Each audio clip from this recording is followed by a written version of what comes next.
Good afternoon. It's Friday, the 12th of April 2019, just after 1 o'clock. Welcome to UK Column News. Your host today, Mike Robinson, myself, Brian Gerrish, and we're joined by David Scott. David, of course, reporting with northern exposure from north of the border in Scotland. Well, we are very, very sad to say to our audience today that Robert Greene died yesterday in the early hours of Thursday morning. And that follows, of course, immediately after our Wednesday report, where we said that he was very poorly indeed in hospital with cancer. We can say that Robert passed away very quietly and peacefully. But of course, many people, including ourselves, very, very sad to lose this tremendous campaigner. Now, I know David Scott would like to say a few words. I'll just bring in some of the images that we have of Robert Greene, which help us form really a picture of his tremendous work campaigning.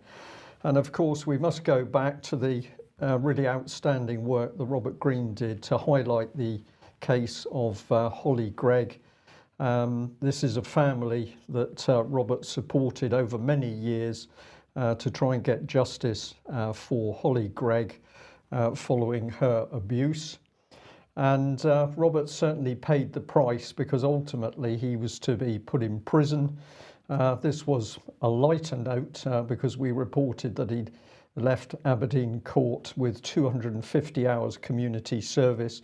But people should remember that this is a man who spent time in prison and 250 hours community service as a result of simply trying to expose the abuse of children and the subsequent cover-up of the abuse of children by people in positions of power and influence, not only north of the border in Scotland, but of course in England and Wales as well.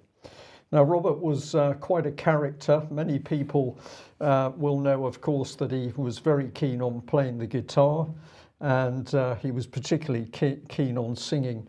I'm told country blues is the correct description of music, which he really liked. This is a picture of Robert, one of the happier moments, playing at the UK Column Christmas party at the George Hotel in Plympton, Plymouth.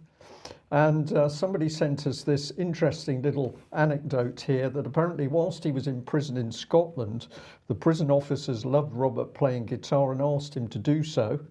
But that apparently resulted in a bit of a backlash from the Scottish Justice Secretary, Kenny MacAskill, who, according to this little story, subsequently helped to ban guitars, I think, for a while in Scottish prisons. Now, what did Robert say in his final few days? He said this: he'd like to thank all of his supporters for their kindness and the support that they gave. And his key words were that he asked for people to continue to fight injustice wherever they found it. And I think that's a very, very poignant statement. David, we're really going to miss Robert, because he was such a gentleman and such a devout and committed campaigner for child abuse. We will miss him indeed. He was a gentleman. He was an extremely kind man. He's a man I'm proud to call my friend. And he was also the life and soul of any group. And there were many laughs. I first met him while visiting him in prison in Perth.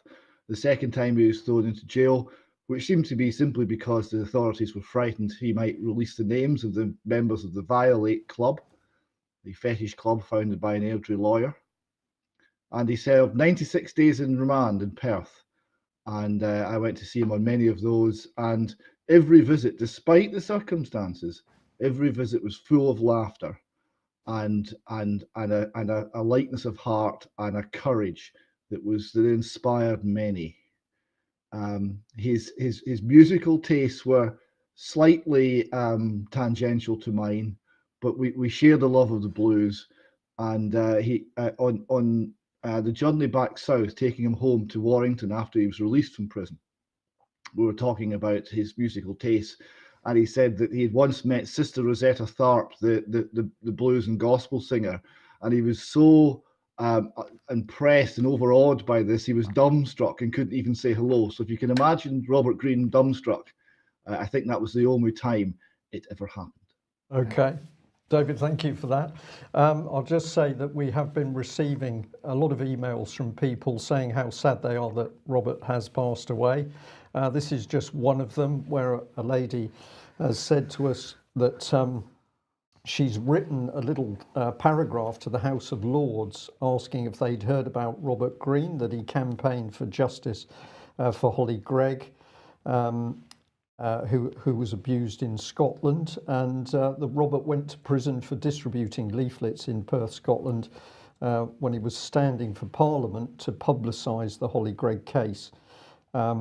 She goes on to say that he stood up against a very powerful person, a powerful adversary, the Right Honourable Dame Eilish F. Angelini, Principal of St Hugh's College, the top lawyer in Scotland. And she also says, just to remind you, Brian, of how you told about the prisoners cheering, and we know this is true, that when Robert left prison, the prisoners were cheering. I believe there's a film with a scene like that, but his was clearly respected for the work. And many people have put up their own little tributes on the internet. This is a very, very poignant little film clip which you can find, so well done, Brenda. And we'll just say many people are asking us about funeral details. It is a little bit early for that, but we promise we'll make it known when we can. And also, if you go onto the UK Column website, you'll find centre page an article, Robert Greene Remembered, which David Scott has produced. So thank you for that, David. And I'll just show on screen, we have received today a few cards and a couple of cards and a letter for Robert. We will not open those. They will be passed on to Robert's family. Yes, okay. Right. Let's move on to, well, Julian Assange obviously is the big news story in the mainstream media at the moment, being picked up yesterday from the Ecuador embassy. Everybody has seen that and lots of commentary about that over the last day or so. But I thought I would just show what happened in the House of Commons yesterday whenever Theresa May announced what had happened. With permission, Mr. Speaker, I would like to make a statement on yesterday's European Council. But before I do, I am sure that the whole House will welcome the news this morning that the Metropolitan Police have arrested Julian Assange. Arrested for breach of bail after nearly 7 years in the Ecuadorian embassy. He has also been arrested in relation to an extradition request from the United States authorities. This is now a legal matter before the courts. My right honourable friend, the Home Secretary, will make a statement on this later. But I would like to thank the Metropolitan Police for carrying out their duties with great professionalism and to welcome the cooperation of the Ecuadorian government in bringing this matter to a resolution. Mr. Speaker, this goes to show that in the United Kingdom, no one is above the law. Right, so David Scott, if that last sentence that you said there hasn't brought a smile to your face, I'm not sure what will. No one is above the law. Smile followed by rage, because you see, what you've got there is you've got a lot of people who are privileged, who are on fat government salaries and are protected. And we know the sort of things that have been protected from standing justice regarding the sort of things that Robert Greene campaigned against, the rape of children being part of it. And they can sit there and shout, hear, hear, where one man who's an outcast and is alone and has the entire power of the state after him is finally caught, that this is somehow the rule of law. That's not my understanding of the rule of law.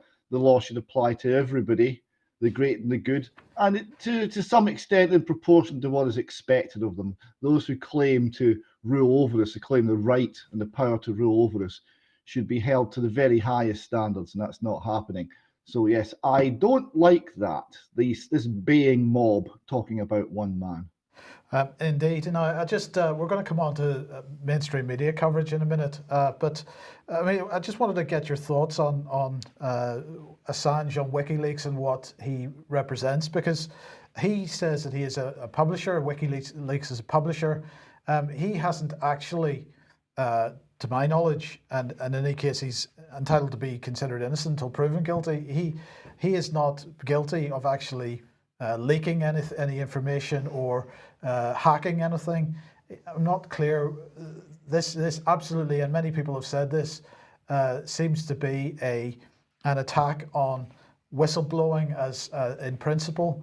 I find it difficult to separate this from the stuff that we've been talking about this week with respect to the online harms white paper and the general shutdown of free speech. Yes, the thing that for me decided with Assange is the information he's revealed. Has it generally been true or false? It's been true. In fact, I don't think of any serious mistakes that he has ever made in what he's published, which, given the areas he works in and the difficulty in getting honest comment from the authorities, is remarkable. So if he's publishing things which are true, under what law is the truth a crime? Yes, that's a very good question. It's increasingly becoming a crime. Well, let's see what Alan Duncan, the Foreign Office Minister, said. He said, "It is absolutely right that Assange will face justice in the proper way in the UK. It's for the courts to decide what happens next. We are very grateful to the government of Ecuador under President Moreno for the action they have taken. Today's events follow extensive dialogue between our two countries. I look forward to a strong bilateral relationship between the UK and Ecuador in the years ahead." Now, of course, Ecuador has been doing very well recently in terms of financing. Bloomberg had reported a few weeks ago that they had received more than $10 billion in loans from multilateral lenders. And that included $4.2 billion loan package from the International Monetary Fund. That's got to be a sheer coincidence, surely, David? I was astonished at the number of coincidences that related to very large loans to the Ecuadorian government. In fact, one just a few days ago, some hundreds of millions of dollars to support their domestic welfare programs. And Alan Duncan said he looks forward to a strong bilateral relationship in the years ahead. That sounds like a quid pro quo to me. That sounds like, give us Assange and we'll see you right. That's how it sounds. Yeah. Yeah. Well, and I'm sure that's the case. Let's not be squeamish about it.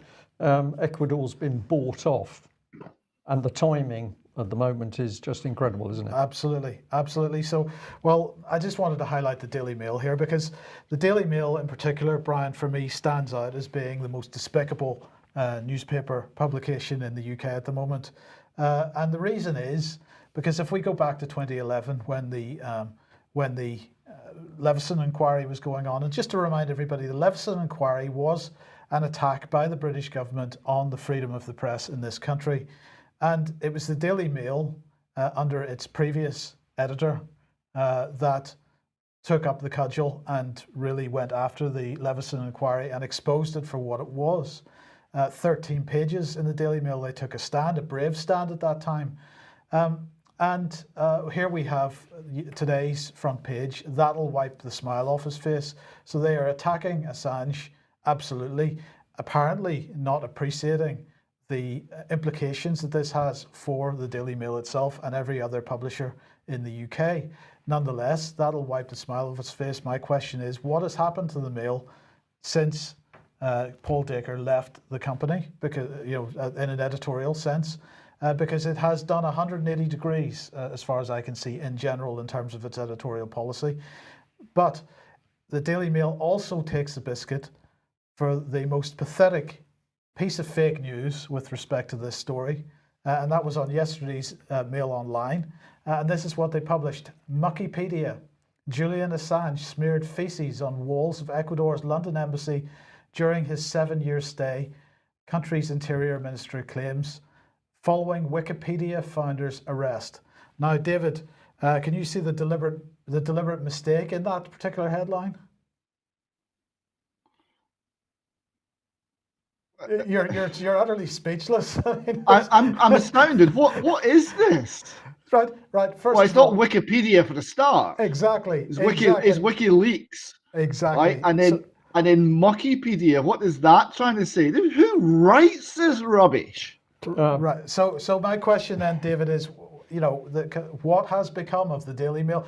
That many people had many criticisms of the Mail over the years, but they have over the years exhibited a certain standard of journalism, which in the past 5-6 years has completely gone down the toilet. When we started doing this for the UK column, and we started to look for the mainstream press telling the truth, a hugely disproportionate amount of it came from the Mail. Right? There was one area they were blind on, and that was child sexual abuse by politicians, and we know why they were blind on that. But in every other regard, they were the Mail and the Telegraph. If there was going to be any truth told in this country, it came from one of those two publications. The demise of this paper over the last, it's been very rapid, last 6 months or a year, something like that, is very sad to see. Yeah. You any thoughts? Well, only to say, I've just forgotten the editor's name. Paul Dacre. Paul Dacre. That Paul Dacre, yes, took a huge risk by that massive exposure of common purpose and the corruption of the whole Leveson procedure, and the paper has definitely changed since then. I think it's been taken over politically, and we're going to be discussing more of how this political takeover works. But it's simply now a spokespiece for the government. Yes, right. Now, before we leave Julian Assange for now, I've been told, Patrick Henningson's been on the phone this morning, and he's told me of an all afternoon protest outside Belmarsh Prison beginning at, well, probably 12 p.m. on Sunday. So it'll be all afternoon, but people will be there from about midday. This is to at least present a public view that there should be no extradition to the United States. It's a non-aligned protest, multiple organisations. So this is a case of all hands on deck. So if anybody would like to go to that, that will be outside Belmarsh Prison on Sunday, beginning midday. Okay, let's move on now to, Mario Draghi. Mario Draghi, of course, the head of the European Central Bank. And he was making some comments on Wednesday afternoon to a briefing. He began by saying the board of the European Central Bank has decided to keep interest rates at zero for the rest of 2019. So, David, he made another comment, which I'm going to show you in 1 second. But before we get onto that, I just wanted your thoughts on 0% interest rates in the Eurozone, at least, for the rest of the year. And the other thing that he said, by the way, was that they're going to look very seriously at whether they'll continue this policy of charging negative interest rates for any banks that hold deposits at the European Central Bank. This apparently is causing them too much trouble, so they're going to look seriously at that. But basically, the printing press is continuing. Yes, the policy, let's be quite clear what the policy is. The policy is you point the printer at the window, you load the paper in, you get a photocopy of €1, you send it to the printer, and you hit 1 million, and you just keep doing that. That's it. That's the policy. It'll be fine. It's called modern monetary theory. It'll be fine. Don't worry about it. None of the things we ever learned about how economies work actually happens anymore. It's all going to be fine because zero interest rates basically suggests that there's no difference between now and 10 years in the future as to whether you value £100 now or £100 in 10 years. It's based on something which is completely and utterly incoherent. This will not end well. By saying that we're not going to put up interest rates, and we're seeing the Fed now reverse its interest rate increase policy, that their rates are going to come back down. They're admitting that the whole stimulate the economy to create demand to solve the Great Recession has failed. The next recession is starting to bite. They only have one solution left, which is money printing. That's what we're going to get. Well, it gets better because he went on to say part of the structural weakness caused by this overcapacity in banking, which is not an overcapacity in the production of credit, it's overcapacity in terms of the number of people, the number of branches and costs. Okay, so David, it's not an overcapacity in terms of production of credit. It is an overcapacity in terms of the number of people, the number of branches and costs. So what he's saying there is we've got to close more branches of banks.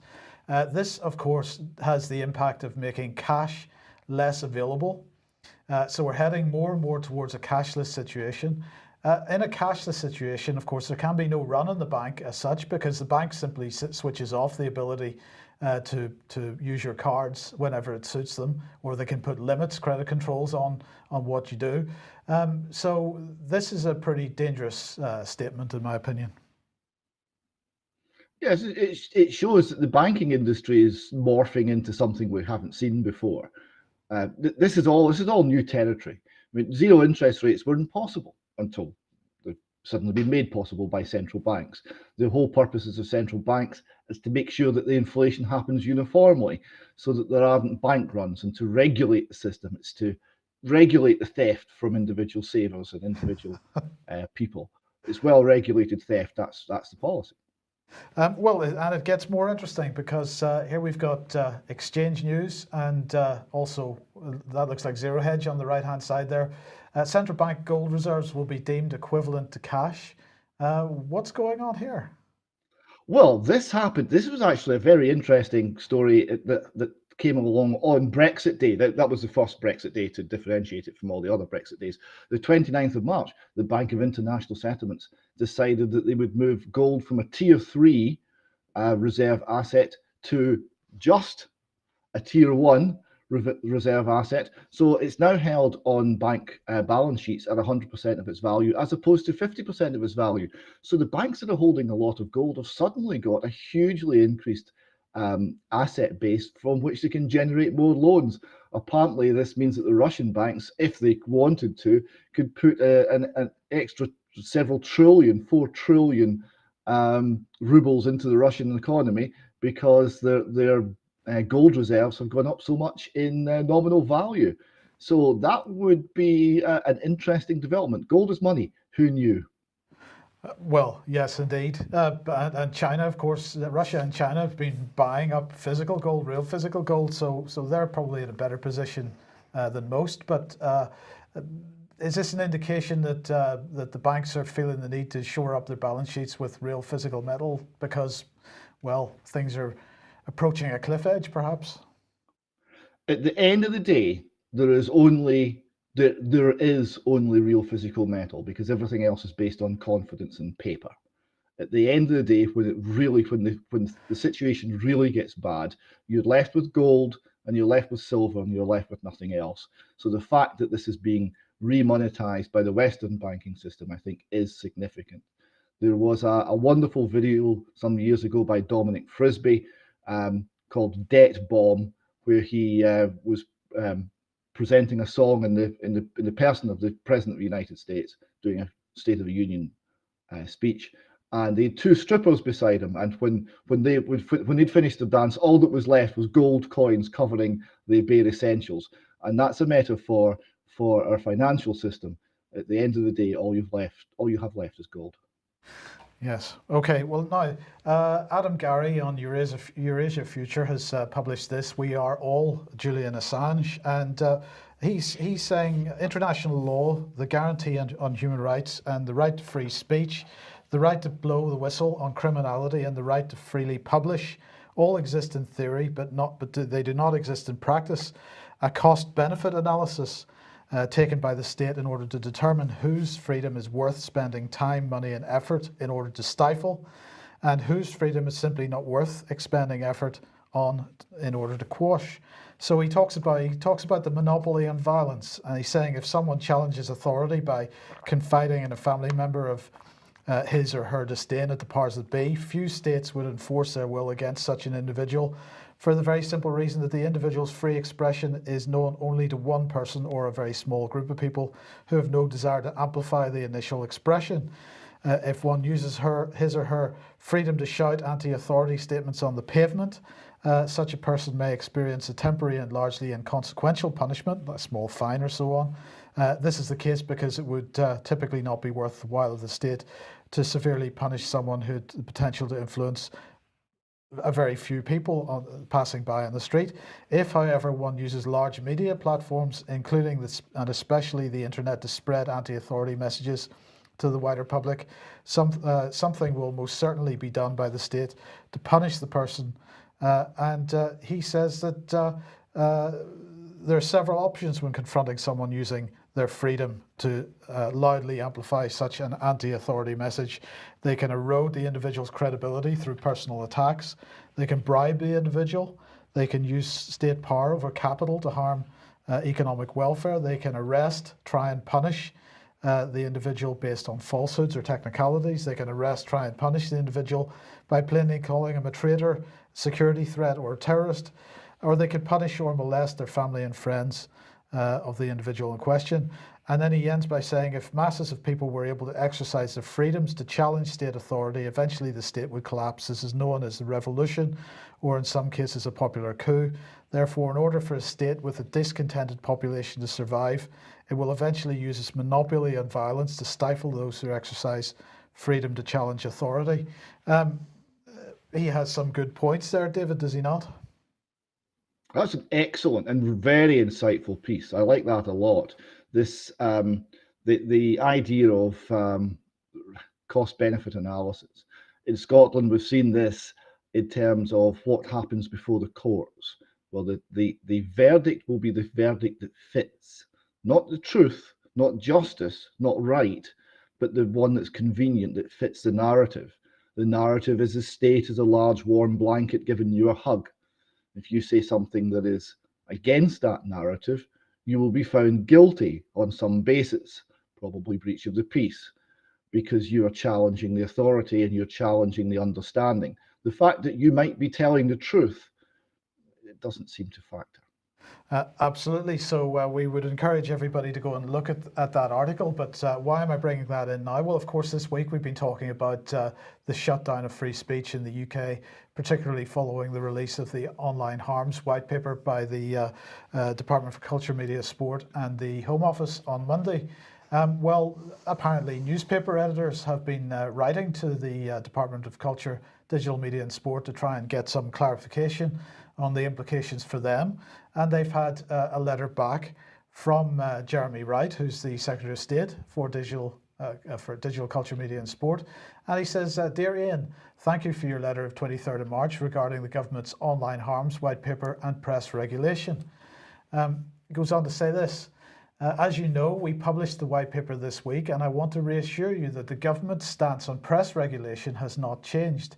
A vibrant, independent, plural and free press that is able to hold the powerful to account is essential in our democracy.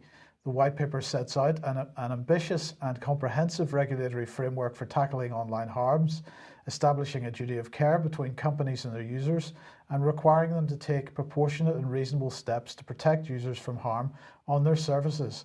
This will be overseen by an independent regulator. He goes on to say, we are consulting on proposals for the statutory duty of care to apply to companies and other bodies that allow users to share or discover user-generated content or interact with each other online. These services are offered by organisations of all sizes, including social media platforms, file hosting sites, public discussion forums, messaging services, and search engines. However, as I made clear at the white paper launch and in the House of Commons, where these services are already well regulated, as IPSO and Impress do regarding their members' moderated comment sections, those are the press regulators in this country, we will not duplicate those efforts. So that's what Jeremy Wright had to say. Yours ever, Jeremy. I just wanted to get both your thoughts on this, because what he's clearly saying there is, don't worry guys, you, the mainstream press, are being well looked after. A lot of this will not apply to you, but it will apply to organisations of all sizes, from big social media platforms right down to people that are running online forums. This is, in fact, as we've said this week already, this is an attack not on the mainstream press or even really on Google or Facebook or these types of organisations that can afford to deal with the regulation that's thrown at them. This is really an attack on alternative media. Yeah, and of course it's produced on this. We're really looking after you. Don't worry. We're your best interest. This is reasonable. This is the thing that needs to happen to prevent you suffering harm. Very dangerous the way this is being slipped in, I think. David. would say that the sort of regulation that the alternative media has, which is peer review, things are put out, comments come back. If mistakes are made, we're not normally short of people pointing them out. It's much more effective than the state-controlled regulation, which is politically driven and politically motivated. So whilst nothing's perfect, I'm quite happy with where we're at. Bringing this in means that we're going to be seeing political control over what could be said, and ultimately that means what can be thought.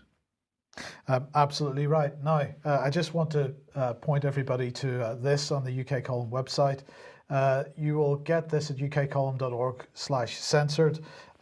This might give a couple of people a headache if they watch it, but basically this is quite a long page with a timeline with some video clips in it and so on.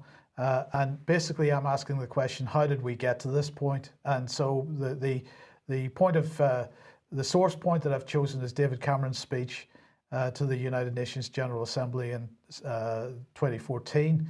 And I've chosen most of the main items that have happened since then to try to give people an impression of how we got here. There's more to add to this, but in the meantime, I would like to encourage everybody that can to share this as much as possible. That's the big statement, Mike. You've produced an excellent article. People in the chat box are just saying, well, how's the UK column going to cope with this threat of censorship? Well, it's not how we cope with it. It's really how our audience copes with it, because we rely on the audience to help disseminate what we're talking about. So the censorship isn't just of one organisation. It's a censorship of everybody unless people start to do the job themselves, talk with friends, email, share the links. Very important. Absolutely. And coming back to the mainstream media for a second, because we've seen a lot of consolidation in the mainstream media over the last 5 or 6 years. And here's another example of it. The Times and the Sunday Times, well, they have been they've applied to the Department for Digital Culture, Media and Sport to merge their journalistic functions. So Jeremy Wright has written this. On 10th of January 2019, News UK submitted an application to vary certain conditions put in place in 1981 by the then Secretary of State for Trade. The changes proposed by News UK would allow the Times and the Sunday Times to share journalistic resources subject to the agreement of each newspaper's editor. Jeremy Wright then went on to say, I've considered this application in my quasi-judicial role regarding media merger cases, because the Times and the Sunday Times up until now have been completely separate organisations editorially with different separate staff and so on. And this is seen therefore as a merger of two media organisations. And he went on to say, I've concluded that there has been a material change in circumstances since 1981 that warrants me considering the application. Well, what would that change be? I'm sure that's probably a commercial change, in the sense that the Times and the Sunday Times are suffering commercially and need to downsize their journalism staff, and therefore they need to share staff between the two titles. He said, I've asked DCMS officials to discuss these issues with News UK and considered new proposals from News UK to update the proposed undertakings to address my concerns. And this is because he was concerned that governance arrangements which were agreed in 1981 are no longer suitable. They lack clarity and certainty over roles and responsibilities. He said, should News UK be able to offer revised undertakings that meet my concerns, I will, as required in legislation, consult on the final form of the undertakings before deciding whether or not to accept them. But basically, it looks like he's prepared to accept this merger. So once again, David, we see consolidation within the media industry, and well, if they shed a load of staff, where are they going to go to? We're going to see more heading into sort of PR companies, and more control of the narrative, therefore. Yes, but there is an element of this, which is the joy of the free market. It is dying on its feet because the more they lie, the more they say the same thing over and over again and conceal the truth, the less the product is actually of any interest, and the less people will be prepared to pay for it. That's absolutely true, but of course that's what the Cairncross Review is there to sort out, because they're going to support the fact that they are dying on their feet, and they're going to subvert the market forces which otherwise would see these organisations disappear, as they should. Yeah, good luck with that. Let's see how that one works out. Well, follow the theme along, and of course that should bring us to the illustrious BBC, which has unlimited money, effectively our money, a minimum of 3.74 billion. And I just decided to take this screenshot today. This is what £3.74 billion worth of BBC says we must see.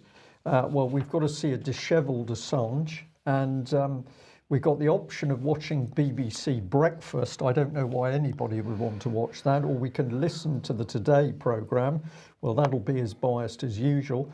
But look at the real key things. We've got a quiz. Who did this group scrape past in YouTube rankings? What is it like to have a home birth? Game of Thrones. This is what £3.74 billion worth of BBC puts in front of the public. And most watch says it all. Police hunt intruder to find a vacuum cleaner. This is destroying the nation's mind. It's deliberate. It's very dangerous propaganda. Nippy Hussey's girlfriend pays tribute. I've no idea what that's about. This is utter dross. Utter dross. And of course, it's coming out while the Constitution is being destroyed. Well, I like to have a look and see what the BBC's team are saying. So we've got Nick Robinson here.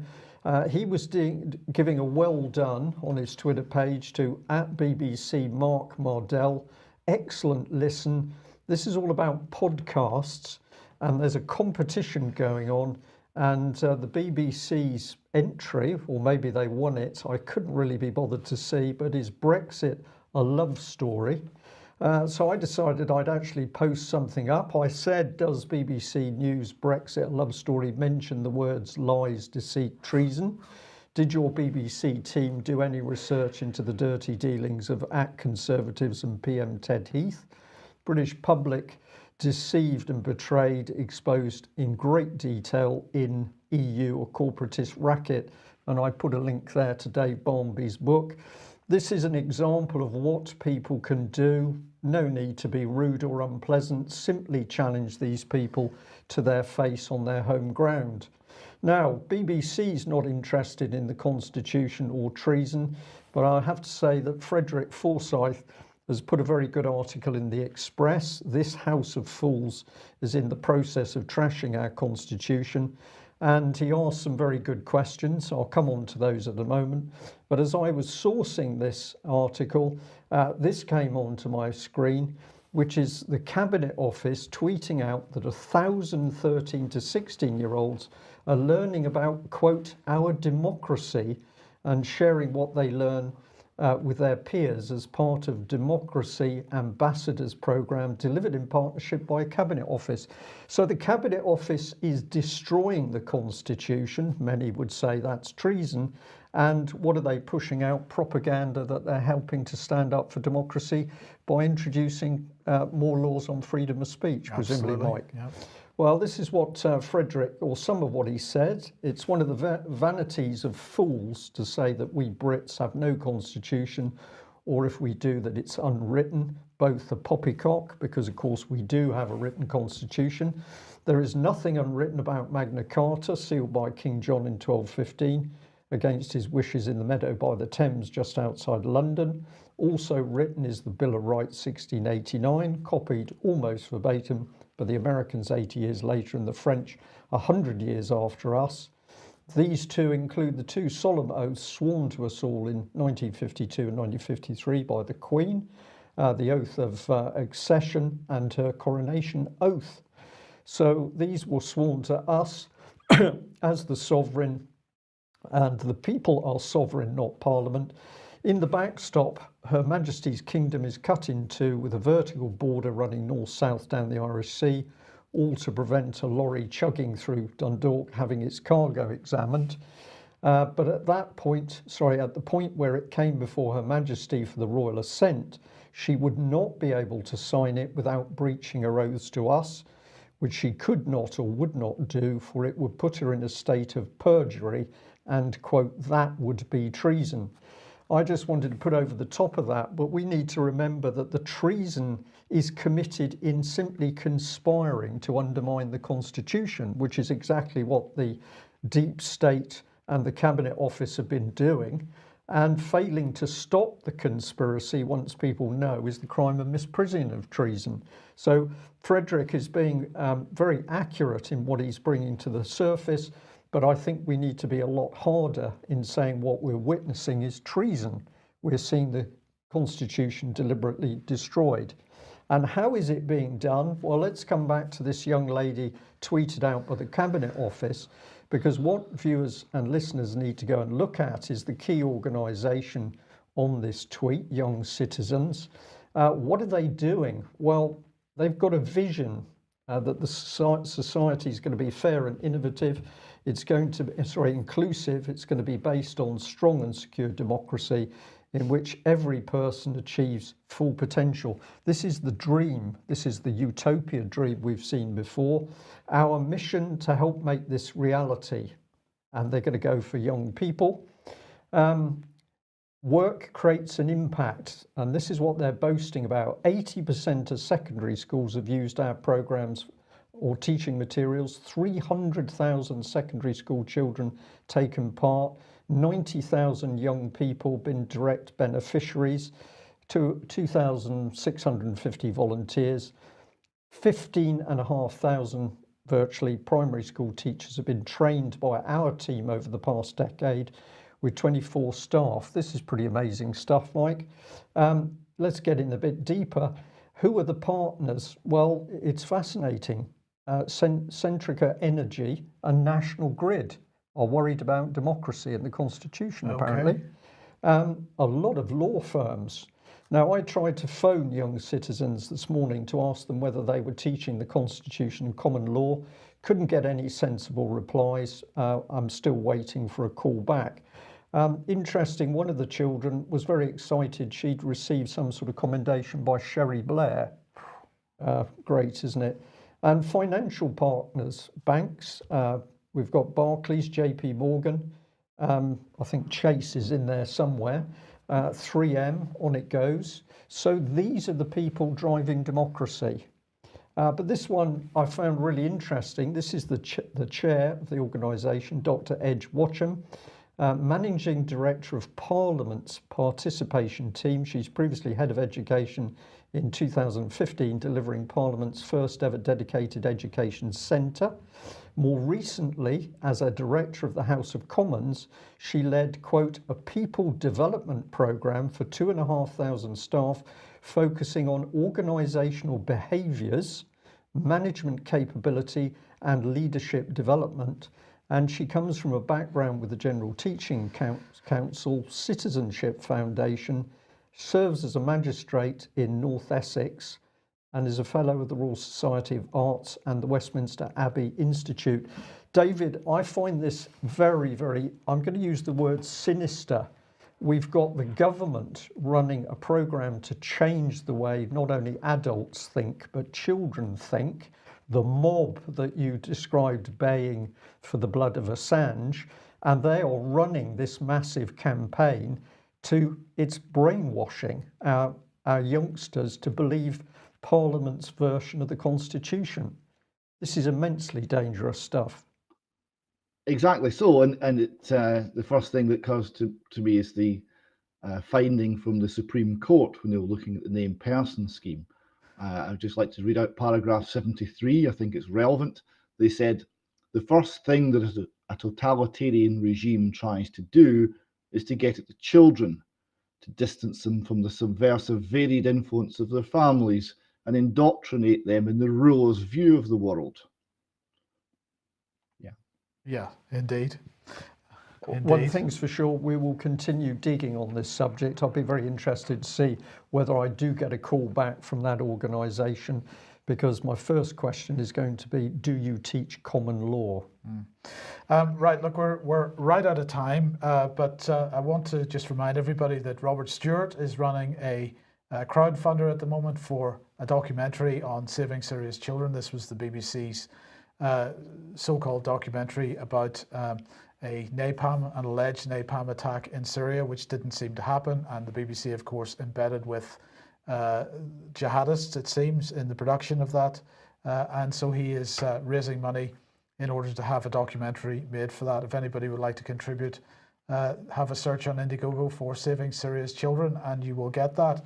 Now, David, just before we go, I thought we should end on the Stephen Sutherland case. So just bring us up to date on this. Well, again, there's more information that's come out today. This is the Daily Record. This is the second Thurso mum. Thurso's a small community, who died after being raped. And one of the rapists was also the rapist in the other case, where the mum actually took her own life after being raped, and the rape was done using drugs and it was filmed. And in that second rape, the accomplice was the man who has been, we all believe, responsible for the murder of Stephen Sutherland. So you're seeing here, you see here the Mail Online is reporting the same thing. So this is two young mothers were found dead just months apart in the same small town. Both have been raped on video by the same man. And there's a link there through one of the accomplices to the Stephen Sutherland case. So, and we've been contacted by another resident in that area who's been visited by the police to search his house for guns, which he doesn't have. And he's been told that this man who's accused of, who we believe killed Stephen Sutherland, who's currently in jail and is due to get out, that he's accused of plotting to kill him. And he said, I know nothing about this. So there's this bizarre relationship between this horrendous criminality with rape and murder and the police in Caithness. So what's going on? It means that Caithness is a community living in fear. This is not how we are meant to live. Indeed. So we'll just end by reminding everybody of the article that you wrote on the UK Column website, Stephen Sutherland, The Unanswered Questions. 25-year-old Stephen Sutherland went missing on the evening of Friday the 6th and Saturday the 7th of September 2013. He was last seen alive at a house in Shilliga Road in Caithness town of Libster. His body was found 10 days later on the shoreline.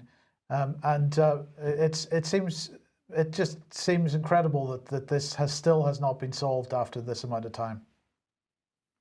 Not solved, not investigated. There's been no progress. The unanswered questions remain unanswered. Yes, okay. Meanwhile, we see our politicians sitting in the House jeering and booing and talking of justice. I think it's pretty obvious what's going on.